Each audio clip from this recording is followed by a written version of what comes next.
In 1998, a single gunshot echoed through the streets of Kitakyushu, Japan. This seemingly isolated incident would set off a chain reaction of violence that would eventually bring down one of the most feared Yakuza bosses in history. The murder of Kunihiro Kajiwara, a former fisheries cooperative leader, was just the beginning. Little did anyone know that this act would lead to a series of brutal attacks, including attempts on the lives of a dentist, a nurse, and even a retired police officer. But who was pulling the strings behind these heinous crimes? The fateful order. It was against this backdrop that Nomura issued the fateful order to assassinate Kunihiro Kajiwara, a former fisheries cooperative leader. The circumstances surrounding this command remain shrouded in mystery, but what is clear is that Kajiwara had become an obstacle to Kutakai's operations. Perhaps he had refused to pay protection money, or maybe he had information that could threaten the gang's interests. Whatever the reason, Nomura decided Kajiwara had to be eliminated. The order to kill Kajiwara was more than just another act of violence. It was a turning point that would have far-reaching consequences for the Kutakai and Nomura himself. This single command would unleash a series of events that would ultimately lead to the unraveling of one of Japan's most feared criminal empires. On a quiet evening in 1998, Kajiwara was gunned down in cold blood on the streets of Kitakyushu. The brutality of the murder shocked the local community and sent ripples through the underworld.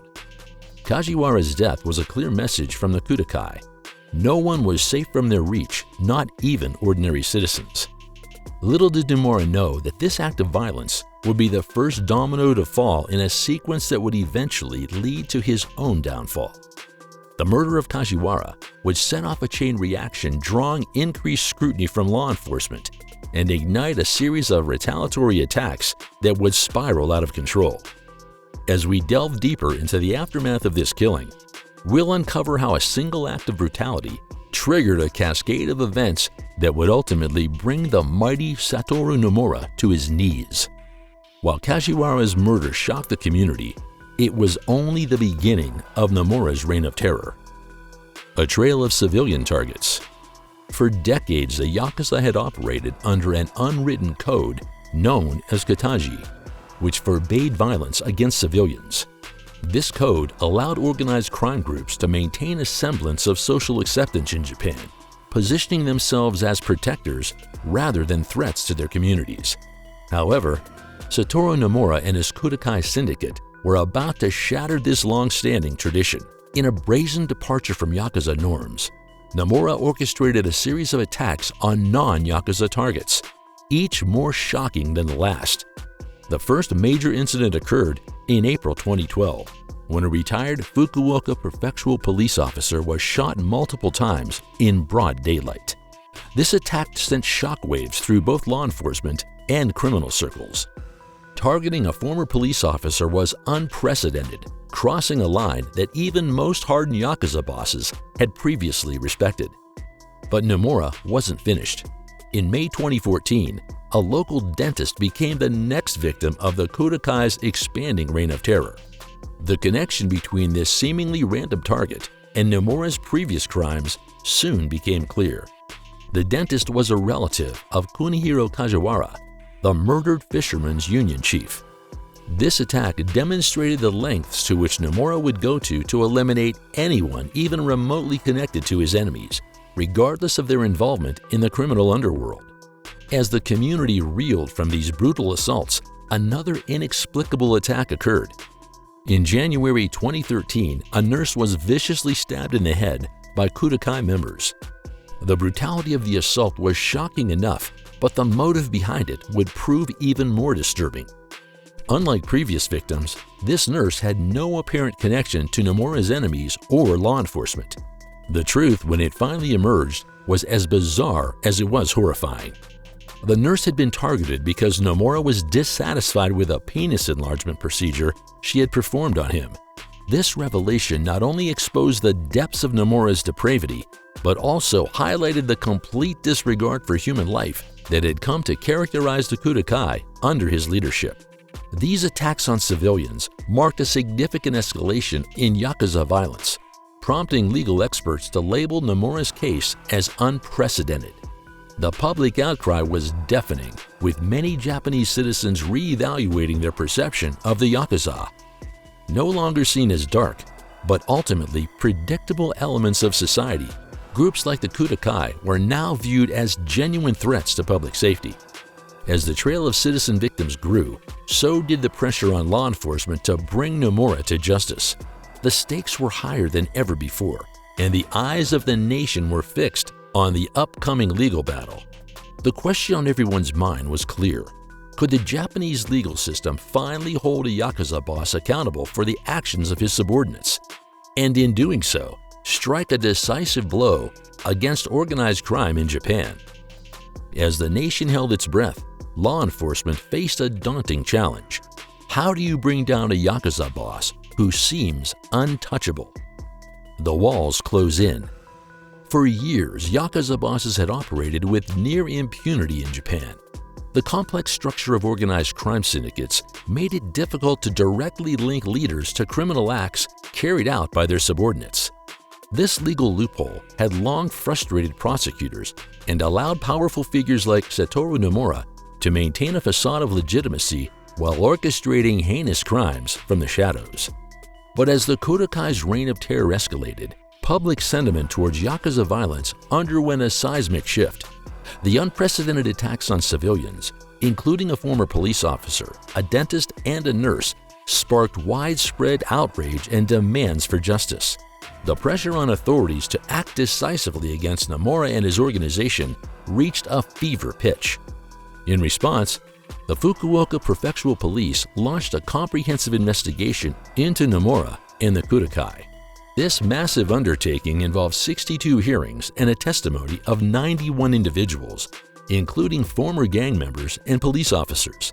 Investigators painstakingly pieced together evidence, tracing the web of connections between Nomura and the brutal attacks carried out by his subordinates. The breakthrough came in an unexpected form. Wiretap recordings captured Kitakyushu members discussing payment for the attack on the nurse, providing critical evidence of the gang's operational structure and Nomura's indirect involvement in the crimes. This crucial piece of intelligence allowed prosecutors to build a case that would challenge the very foundations of Yakuza power. As the investigation neared its conclusion, anticipation for the trial reached a fever pitch. The stakes couldn't have been higher, not just for Nomura, but for the entire landscape of organized crime in Japan. Could prosecutors finally crack the code and hold a Yakuza boss accountable for the actions of his underlings? The answer lay in an innovative legal strategy that would shake the Yakuza world to its core. For the first time in Japanese legal history, prosecutors sought to apply the principle of command responsibility to the Yakuza boss. This concept, traditionally used in military contexts, would hold Nomura accountable for crimes committed by his subordinates, even without direct evidence of his orders. This groundbreaking approach represented a seismic shift in the legal battle against organized crime in Japan. If successful, it would create a powerful precedent, potentially dismantling the shield of plausible deniability that had protected Yakuza bosses for generations.